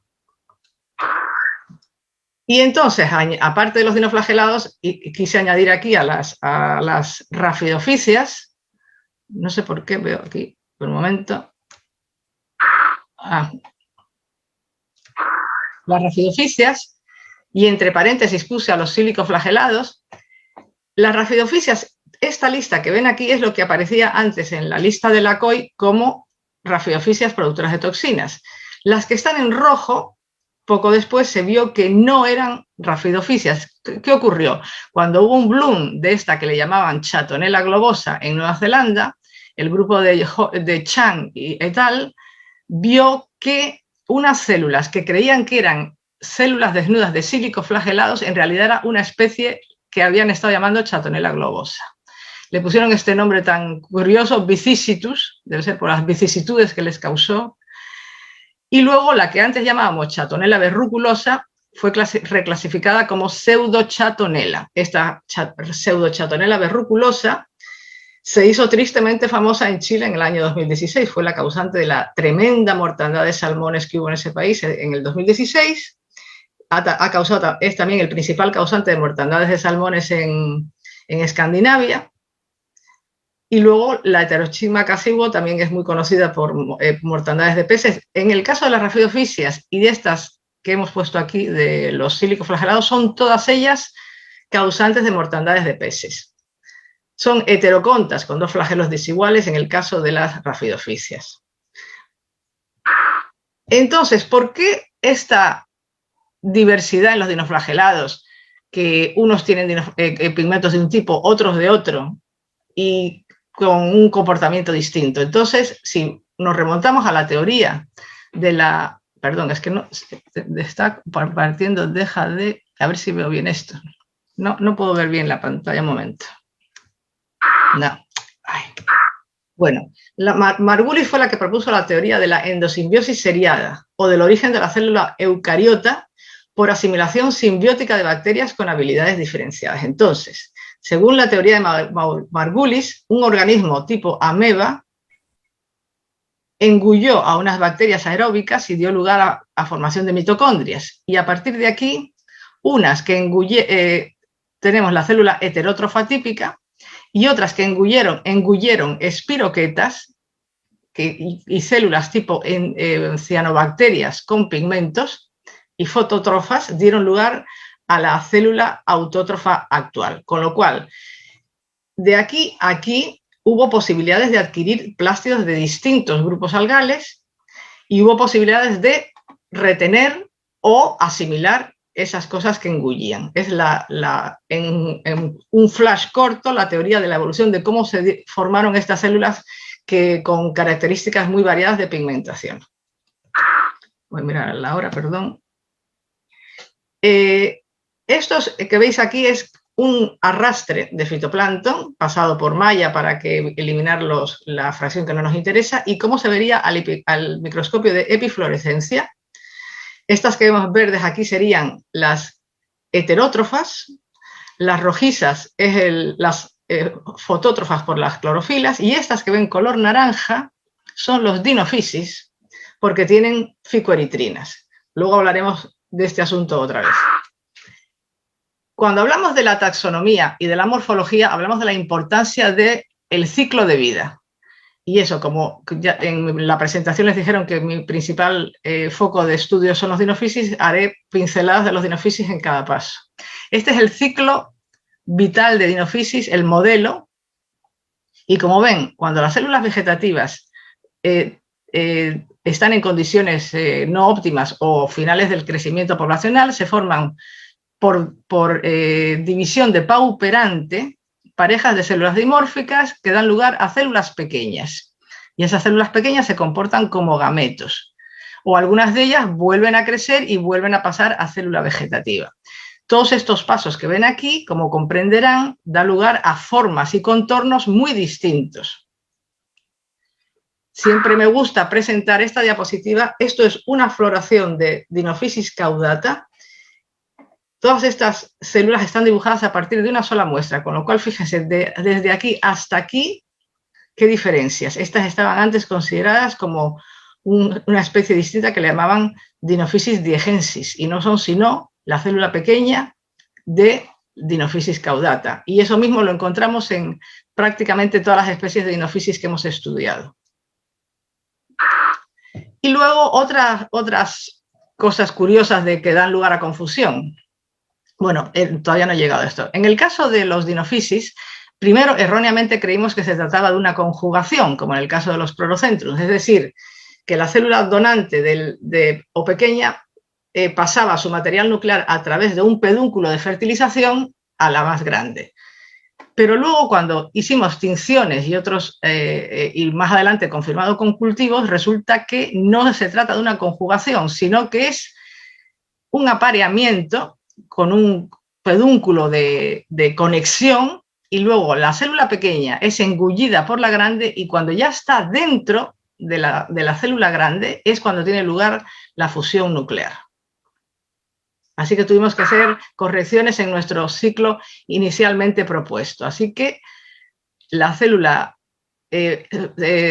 pequeña y la grande se fusionan, dan lugar a un planocigoto, y lo que vimos es que este planocigoto se reconoce porque tiene 2 flagelos longitudinales y puede dar lugar a células vegetativas por división directa, sin necesidad de pasar por la fase de ciclo sexual, de formación de quistes, maduración, etc.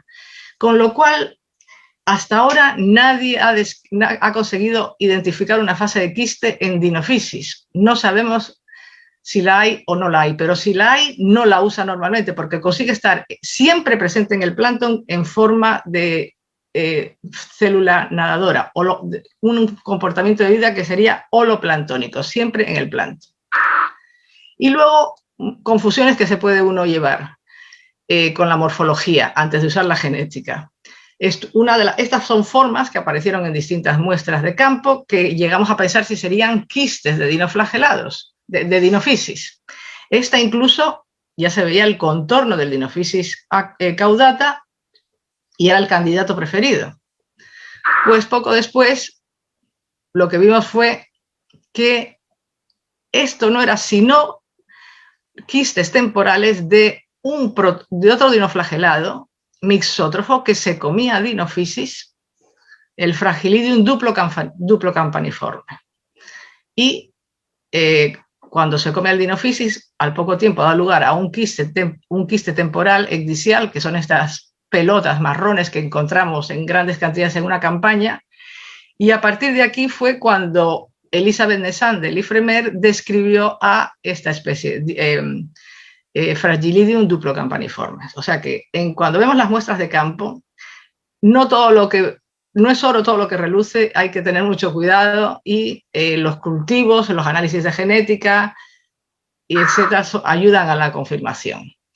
Entonces, en el caso de los Dinophysis, estas son las especies que hoy día ya podemos decir de forma fehaciente que producen toxinas o que simplemente las hemos encontrado con toxinas. Estas que están aquí se ha probado en cultivo que producen toxinas. Esta lista de aquí. La más reciente ha sido norvégica, un artículo que apareció en Toxins este año. Pero en cambio, estos que son heterótrofos, Phalacroma mitra y Phalacroma rotundatum, queremos demostrar que no producen toxinas per se, sino que son simples vehículos de la toxina que han comido de su presa y la almacenan durante un tiempo en sus vacuolas digestivas. Y la prueba que tenemos para sugerir esto, para esta hipótesis, este es un caso de una floración en que teníamos abundantes Dinophysis, entonces se llamaba Dinophysis rotundata y ahora es Phalacroma rotundatum, porque la genética vio que era perfectamente separable de los Dinophysis, y si os fijáis está con fluorescencia color naranja, como la de los Dinophysis, y resulta que también por allí alrededor estaba Tiarina fusus, la presa de Phalacroma rotundatum, también con esa coloración. Así que nuestra hipótesis es que el Phalacroma come a la Tiarina fusus, que a su vez se ha comido a los Dinophysis que había allí acompañantes, que eran tóxicos, y entonces el Dinophysis, la Phalacroma rotundata, tiene la toxicidad de los Dinophysis que estaban acompañándolo en la floración. Cuando hablábamos antes de especies productoras de toxinas sin necesidad de alcanzar elevadas concentraciones, esto puede ser el aspecto de una muestra de campo concentrada de red en un momento que a lo mejor está la extracción de bivalvos cerrada por presencia de toxina diarreica. Fíjense, un Dinophysis aquí, otro acá, sumamente dispersos, y a los 5 días, cuando hay un cambio de las condiciones de viento y un fenómeno de hundimiento, nos encontramos en la misma estación, en un arrastre, este otro aspecto. Fíjense qué diferencia en un espacio de 5 días. Y miren cuántas células llenas de vacuolas digestivas porque han estado comiendo a su presa en el sitio de donde venían. posiblemente en el frente de afloramiento.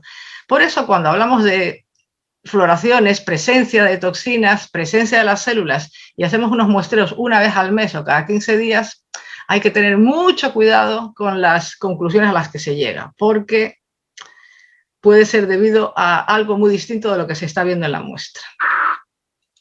Este es un ejemplo de, en cambio, cuando las mismas floraciones de Dinophysis en el otoño se concentran por fenómenos de hundimiento, las diatomeas son desplazadas al fondo y nos queda todo este caldo de dinoflagelados. Pero no es porque hayan crecido más, es simplemente porque han sido acumulados por causas físicas.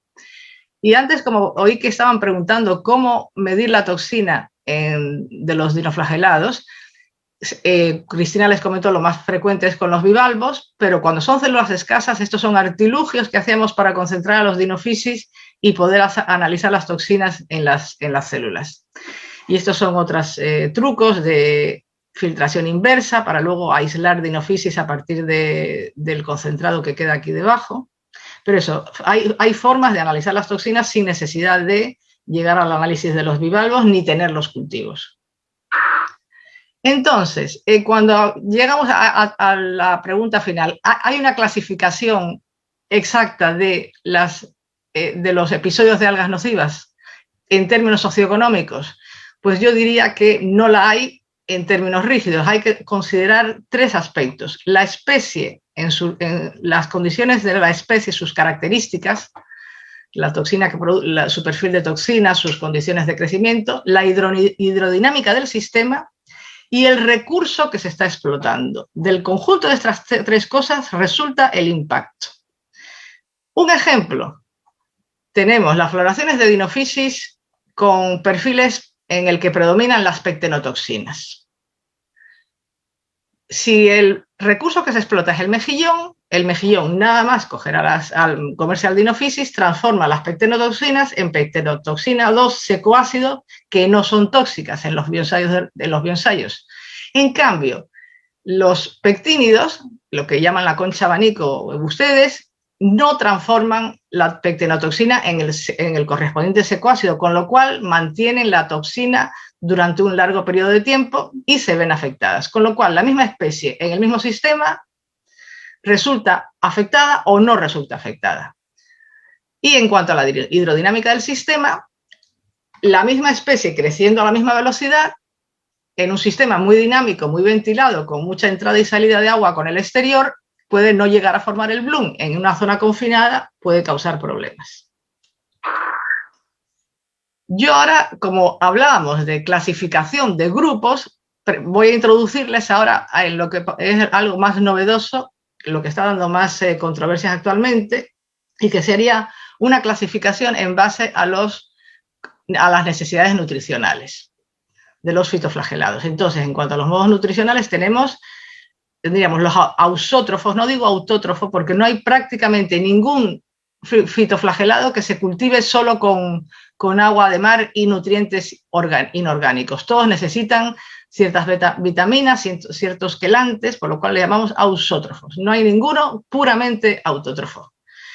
Los heterótrofos serían los que viven con materia orgánica adicional o con presa viva, y el mixótrofo es una mezcla de los dos anteriores. Pues bien, hay un movimiento que ha surgido sobre todo en el grupo de la Universidad de Cardiff y han desarrollado sus hipótesis en un proyecto que se llama Mixteam, que más o menos lo que nos vienen a decir es que todos los dinoflagelados, todos los fitoflagelados que tenemos en la columna de agua y que no son las que nos dan los problemas, son mixótrofos. Lo que pasa es que no hemos sido capaces de demostrarlo. En mayor o menor grado, todos son mixótrofos, todos son capaces de utilizar materia orgánica o en forma disuelta o en forma de captura de presa viva. Entonces, en cuanto a la captura de presa viva, a estos los llamaríamos fagótrofos.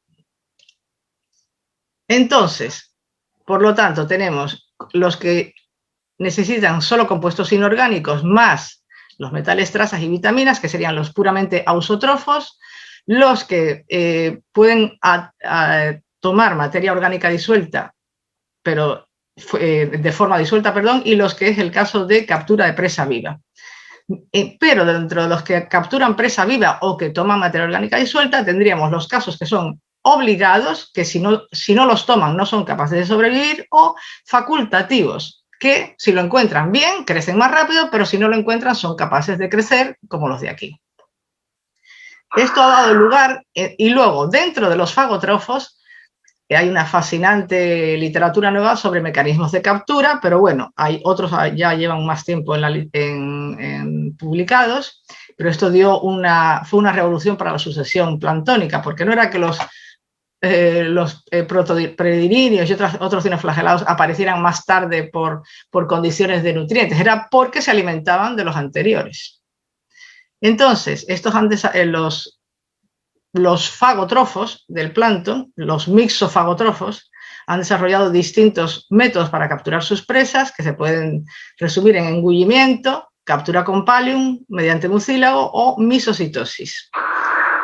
Y entonces, en el caso de engullimiento de la presa, aquí tenemos el ejemplo del Fragilidium comiéndose al Dinophysis caudata, deformándose, y eso va contra el paradigma de que el pez grande se come al pez chico. Estos mixotrofos pueden comer presas que son mucho mayores que ellos. En este otro caso, en cambio, el pequeño dinoflagelado desnudo Carlodinium come pequeñas células de un tamaño razonable y se las engulle aquí a través de una apertura, un citostoma. En cambio, estos son heterótrofos puros. El método es mediante el palio, que es como soltar una red que funciona a modo de tela de araña en la que quedan pegadas las células y luego recoge lo que ha comido. Y luego, estos son los más recientes. Algunos misótrofos segregan un mucílago pegajoso en el que queda atrapada la presa y luego la cogen con mucha más facilidad. Pero en tiempos recientes han visto este mismo comportamiento en el Dinophysis comiéndose al Mesodinium. En 3 sitios distintos. Uno de ellos fue Luis Mafra en Brasil. Sabemos que en el caso de la misocitosis, el primero en el que se vio este comportamiento fue con Phalachroma rotundata, que era un heterótrofo. En este comportamiento se perfora a la presa con un pedúnculo alimenticio y se succiona su contenido como quien se toma la Coca-Cola con la pajita. Y después de succionar a la presa se forman unas vacuolas digestivas en el interior del organismo. Se nota el antes y el después por el volumen y por las vacuolas. Con estas clasificaciones anteriores y la nueva inquietud de reclasificación, surge la controversia de que no podemos hablar de fitoplancton y zooplancton, sino de un mixoplancton, ¿no? Surge una nueva clasificación que todavía está dando sus discusiones, ¿no? Tendríamos, por un lado, tengo una diapositiva que viene después que está trastocada. Este es uno de los términos de la nueva clasificación. Generalista, no constitutivo, o mixoplancton, Plastidic Specialist non constitutive. Bueno, ¿qué es el caso de este? Un mixoplancton generalista sería que puede comer de muchas cosas distintas, generalista, pero no constitutivo. En cambio, en el caso de este que tenemos aquí, Plastidic Specialist non constitutive mixoplancton, este es el caso en el que se han encuadrado precisamente todos los Dinophysis. Son muy especializados en el tipo de plástido que necesitan. Necesitan plástidos que hasta ahora parece ser, solo pueden ser los que les transfieren ciliados del género Mesodinium y que han comido a su vez criptofitas del grupo Tetraselmis, Plagioselmis, Teleaulas, Plagioselmis, geminigera. Yo les invito a que visiten esta página web, que está muy fácil, muy didáctica, muy agradable de leer. Y luego este sería el caso del fototrofo que conocemos todos, el que cultivamos en la colección con nutrientes y vitaminas. Y este es el mixoplancton constitutivo que es un fotótrofo que cuando se le presenta la ocasión, perdón, la diferencia entre el constitutivo y el no constitutivo es que el constitutivo tiene sus plásmidos permanentes, con lo cual puede vivir sin presa, pero cuando aparece la presa, la coge por fagotrofía y pega un pico de crecimiento que le supone una ventaja competitiva con las otras células del alrededor. Entonces, no sé cuánto tiempo me queda, perdón. A partir de esto resumimos cómo se llegó a averiguar cuál era la presa del Dinophysis, que ha sido uno de los casos que ha sido más intrigante, ¿no? En el 94, Jacobsen y Andersen ven que el Dinophysis, al hacer cortes y por microscopía de transmisión, tiene en sus vacuolas resto de unas placas de ciliados. Pero no fue, y luego en el 88 y el 90 vieron que sus cloroplastos eran como los de las criptofitas, florecían color naranja y tenían el número de capas similar al de las criptofitas, el número de membranas. Pero no fue hasta el año 2002 que un grupo japonés con biología molecular vio que los plásmidos de Dinophysis, la secuencia de la ribosomal de sus plásmidos era igual que el de criptofitas vivientes, pero no sabían cuáles. Eso dio lugar a que la gente durante un tiempo, por error, intentara cultivar a Dinophysis dándole de comer las criptofitas. Hasta que el siguiente y penúltimo paso fue ver que la secuencia de plásmidos de Dinophysis era idéntica que la de Teleaulas amphioxeia. Es este paper del año 2002. Evidencia molecular que los plásmidos de Dinophysis se originan a partir de una criptofita viviente, Teleaulas amphioxeia. Pero, tal como contaba Jansson en su trabajo, que es curioso que estas criptofitas tienen la misma secuencia y el mismo colorido que los que hay en el Mesodinium rubrum, y ya con eso dio la pista al paso siguiente y definitivo, que fue el de los coreanos.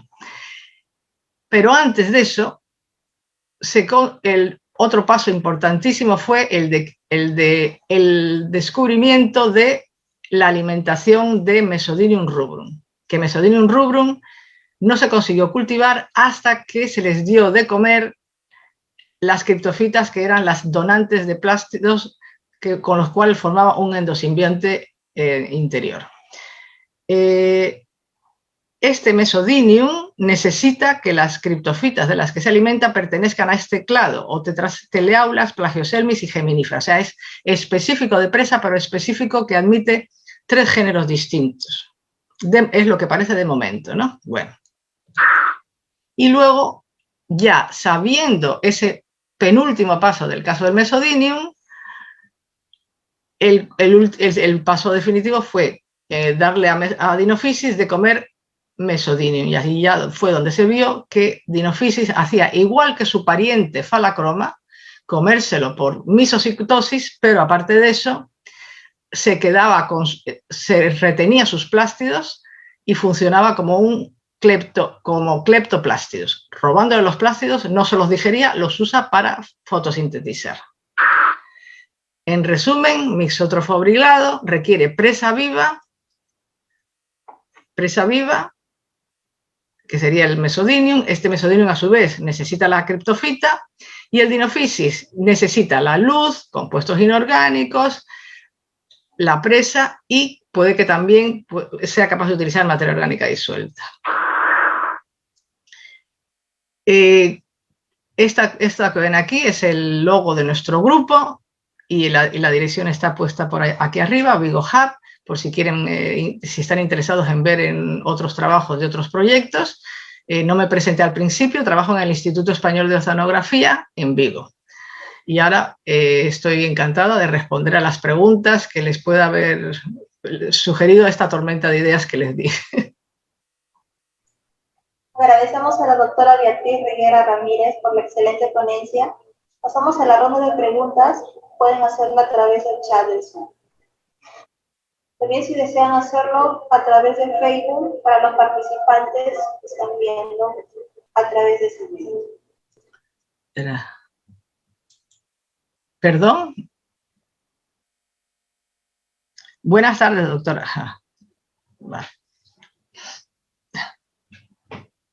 Muchas gracias.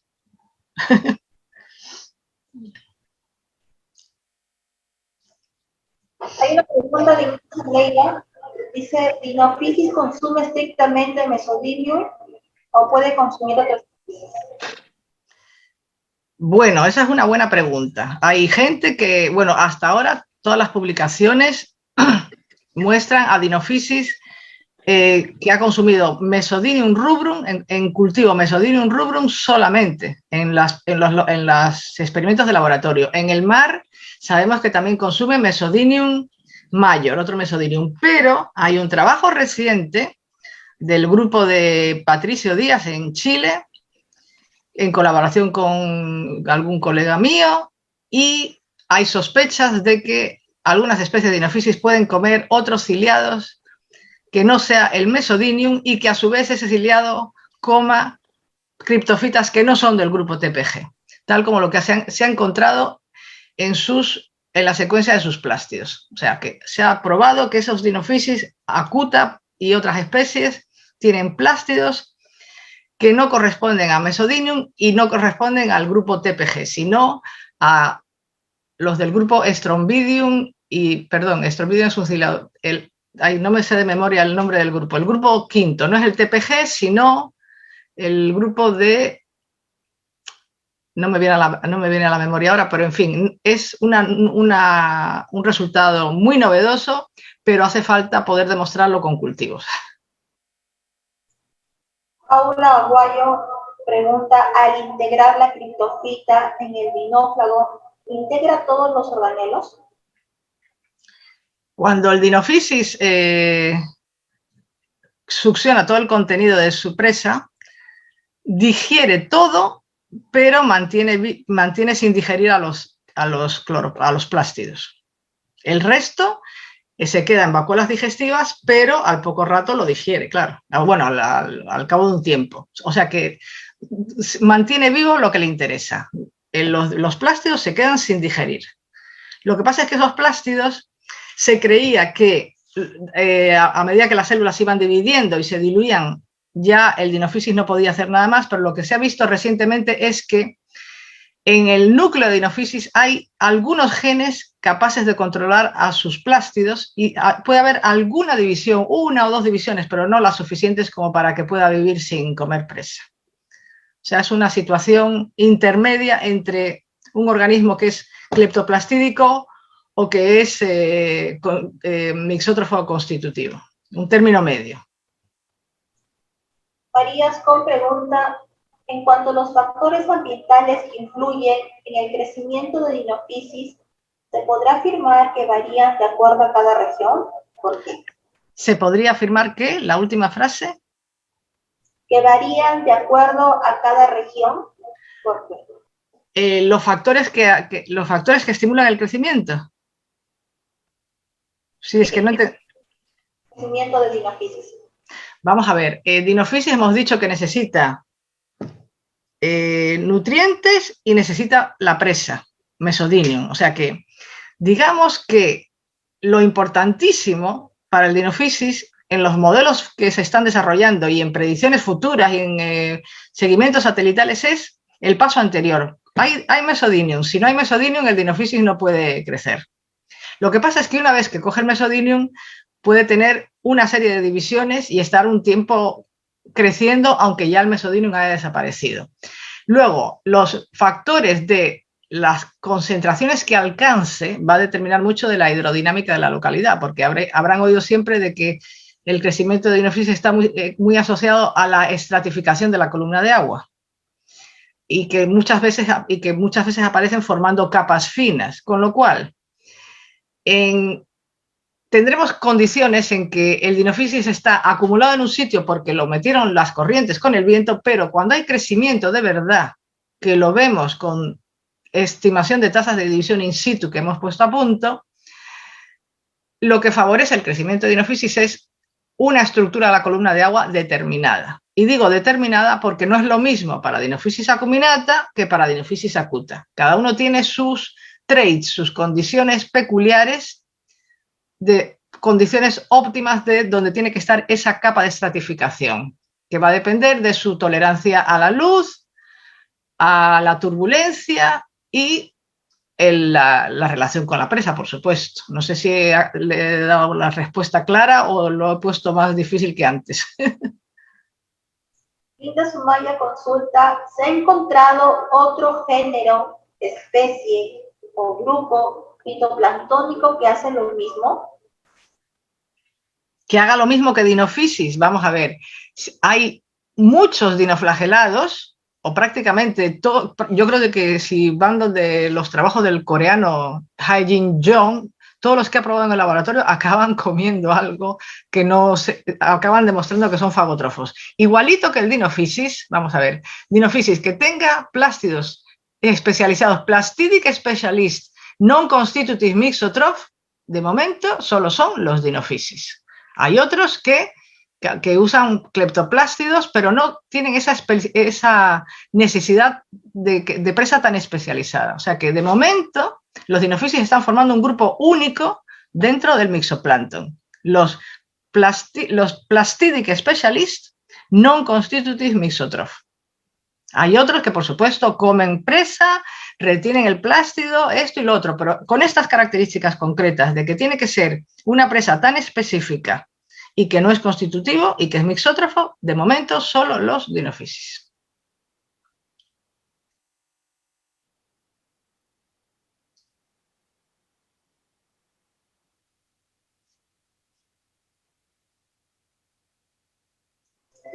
Joel Pinto consulta, ¿el mecanismo de fagocitar a una presa dependerá de la temperatura?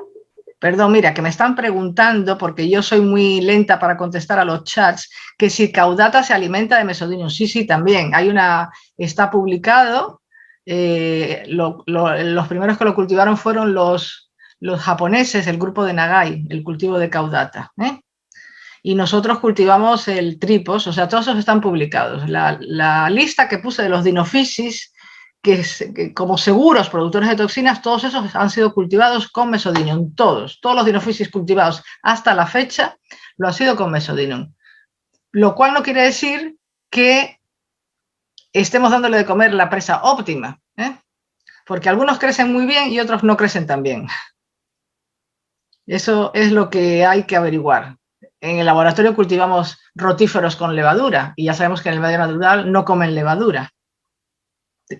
El día que averigüemos cuál es la presa óptima de cada Dinophysis es cuando averigüemos esa otra presa alternativa, si es que existe, que no sea el Mesodinium.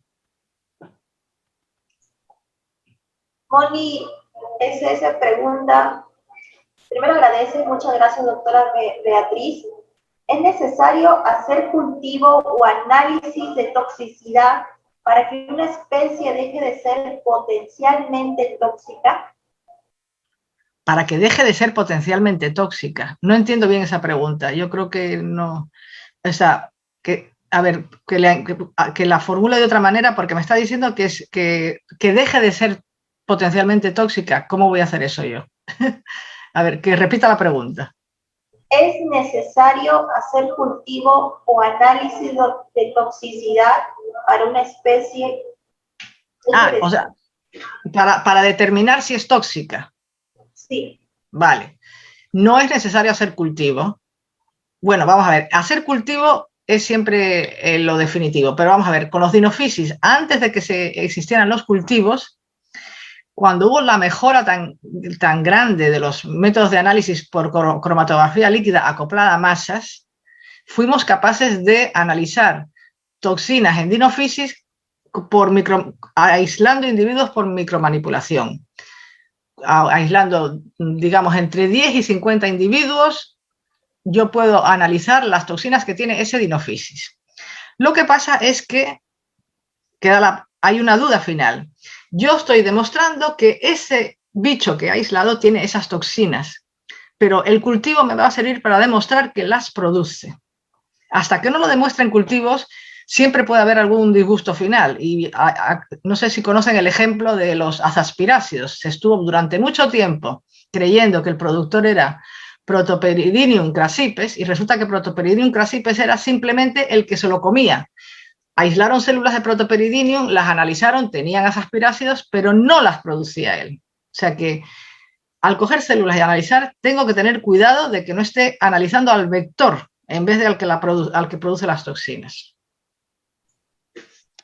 Carla Aguilar comenta: felicitaciones, Beatriz, un gran trabajo sin duda. ¿Cuánto tiempo en cultivo han podido mantener Adenophysis? ¿Cuánto tiempo en cultivo? Los cultivos que tenemos ahora son estables, es el tiempo que hasta que no les demos de comer. O sea, están mantenidos en la colección sin problema. A lo mejor la pregunta era ¿cuánto tiempo duran sin darles de comer ciliado? Sin darle de comer ciliado, o sea, cuando un Dinophysis come y se llena de ciliado, de vacuolas digestivas, y luego lo pongo en ayunas, puede llegar a tener 2 o 3 divisiones, 3 generaciones. Pero una vez pasadas esas 3 generaciones, el crecimiento se estanca. ¿Es posible que las especies mixotróficas estén ingiriendo partículas plásticas? ¿Cuánto tiempo dura el ciclo de Dinophysis? Vamos a ver, lo de las partículas plásticas, pues, en fin, tendría que ser que esa partícula plástica, o sea, si la partícula plástica está en el interior del ciliado, todo lo que está con el ciliado entra al Dinophysis, pero nunca, hasta ahora no se ha demostrado, la verdad. Y me estaban preguntando cuánto tiempo dura el ciclo de... A ver, esta la contesto antes. La mayoría de las especies producen ácido cadaico. Hay bastantes casos de cepas que solo producen pectenotoxinas. O sea, que los Dinophysis producen 1 o 2 grupos de toxinas. Un grupo son las del ácido cadaico y las dinofisitoxinas y el otro grupo son las pectenotoxinas. En el caso concreto de Perú y de Chile, tienen cepas de Dinophysis acuminata que solo producen pectenotoxinas en cantidades detectables. En cambio, la misma especie, Dinophysis acuminata, aquí en Galicia, solo produce ocadaico. Así que es por lo que les decía que las toxinas no tienen valor para la clasificación taxonómica.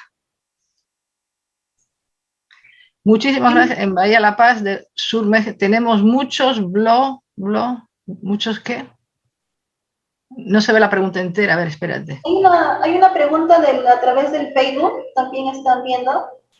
Y Romero consulta: ¿qué tipo de mixoplancton sería la especie Acacibo sanguinea y qué forma de floraciones en el Perú? Acacibo sanguinea yo creo que es un mixótrofo constitutivo que tiene sus plástidos, que puede ser cultivado con sales nutritivas y vitaminas, pero que si le surge la ocasión puede fagocitar presa. Pero no estoy seguro, tengo que confirmarlo. El caso de Acacibo sanguíneo es un caso típico de marea roja de alta biomasa que no produce toxinas, pero que por las altas concentraciones puede causar problemas de anoxia, de putrefacción al sedimentar. Y en California hubo un caso del Acacibo sanguíneo causando problemas en pájaros porque tienen una sustancia que disuelve las grasas que les juntó las plumas y sufrieron hipotermia al entrarles agua al hacerles las plumas permeables. Con la última pregunta del Facebook: ¿el mecanismo de fagocitar a una presa dependerá de la temperatura? El mecanismo no.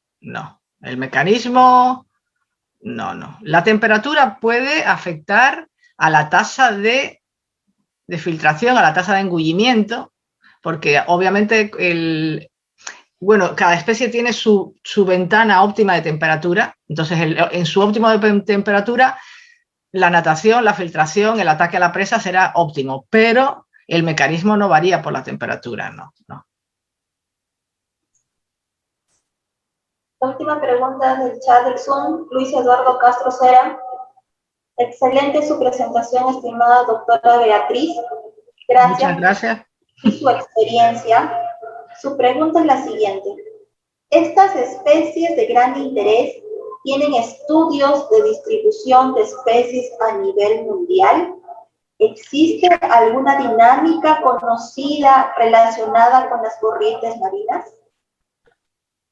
Dinámica con las corrientes marinas, por supuesto. Mira, perdón, quiero decirles que no estoy contestando a los blogs que llegan en preguntas aparte, porque soy muy torpe para contestar y al mismo tiempo hablar y escribir. O sea, soy muy torpe. Tienen que hacérmelo a través de Sheila. Alguien estaba preguntando por ahí por si era mixótrofo el Alexandrium tamiyabanichi. Entonces, lo que les quiero decir es que acaba de salir hace poco un libro de Subarrao sobre dinoflagelados y hay un capítulo excelente de Per Joel Hansen y alguien más, con una revisión intensa de la bibliografía que viene toda la lista de dinoflagelados en los que se ha demostrado que son mixótrofos, o por la observación de las células en el microscopio o por cultivo de laboratorios. No lo tengo aquí delante, desafortunadamente, pero bueno, a cualquiera que no le haya contestado a la pregunta por mi torpeza, me puede mandar un email hoy mismo y prometo contestarle esta tarde. Y la pregunta que si estaba asociado con la dinámica, obviamente, porque los dinofiscis son parte del plancton y como cualquier dinoflagelado tienes etapas de su crecimiento poblacional, crecimiento exponencial, fase estacionaria y momento final de transporte, donde a veces aparece en lugares donde no fue el crecimiento, sino donde va a morir. Y luego, por supuesto, en el caso de los dinofiscis, tenemos un trabajo publicado hace ya mucho tiempo que muestra un modelo conceptual de por qué el Dinophysis acuminata nos está dando la lata en las rías gallegas todo el año. Bueno, prácticamente todo el año, desde primavera hasta finales de otoño. Porque es capaz de mantenerse en el sistema, saliendo afuera, entrando con el afloramiento. Ellos son capaces de mantenerse en el sistema y en el momento que las condiciones óptimas de estratificación, llegada de presa y demás se lo permite, entonces es cuando empiezan a aumentar el crecimiento. Pero también puede haber puro transporte y acumulación, como la foto que apareció del Dinophysis acuta. Esa foto fue una floración muy intensa y la tasa de división de las células eran prácticamente cero. O sea, porque tenemos métodos para evaluar si están dividiéndose o no. Puede haber una floración muy intensa debido exclusivamente a acumulación por causas físicas. Agradecemos a la doctora Beatriz Reguera por la excelente ponencia. Estamos culminando con el primer día de webinar internacional de floraciones algales nocivas en Latinoamérica. Muchas gracias, doctora Beatriz. Muchas gracias, doctora Cristina. Bueno, y perdonen, que repito que a todos los que no les he contestado a través del blog y el chat, por favor que me perdonen y me escriban y les contesto con mucho gusto por correo. Buenas tardes. Buenas tardes, doctora. Buenas tardes, doctora Cristina. Estamos finalizando el primer día del webinar internacional.